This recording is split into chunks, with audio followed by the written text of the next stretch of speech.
ఇవాళ ఉన్నటువంటి పరిస్థితిలో ఉద్యోగుల యొక్క జీతభత్యాలు ఉద్యోగులు తీసే జగన్మోహన్ రెడ్డి గారి హయాంలో ఒక్క వాళ్ళని కూడా ఉద్యోగం నుంచి తీసివేయాల.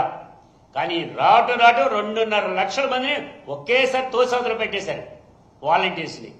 బెవరేజెస్ కార్పొరేషన్ సంబంధించి వైన్ షాపుల్లో పనిచేసేటువంటి వర్కర్స్ అందరినీ తోసవతలు పారేయటం జరిగింది. మరలా ఇప్పుడు తీసుకుంది ఈ ఫైబర్ కార్పొరేషన్ లో. దీన్ని ఏం చేస్తారో తెలియదు.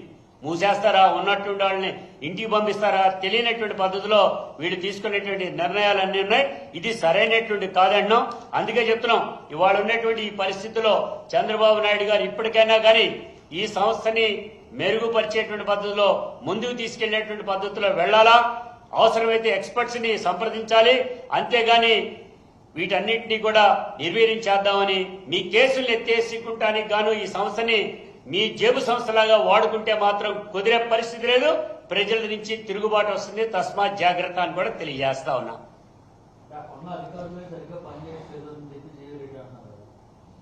అధికారులు పనిచేయకపోతే అధికారుల మీద యాక్షన్ తీసుకోవాలి.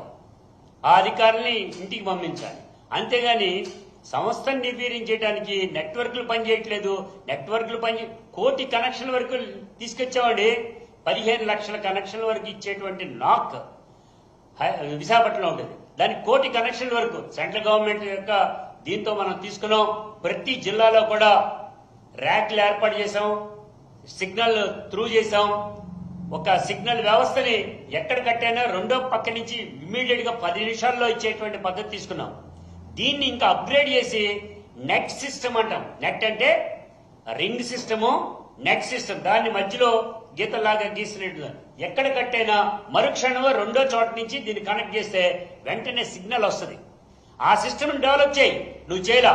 కానీ జగన్మోహన్ రెడ్డి గారు ఏం చేశారు? ప్రతి ఇంటింటికి నెట్ వెళ్ళాలి. ఇంటింటికి నెట్ వెళ్ళాలంటే గ్రామీణ వ్యవస్థకి సైతం వెళ్ళటానికి ఆయన నిర్ణయం తీసుకున్నారే. ఎందుకు తీసుకోవాల్సింది?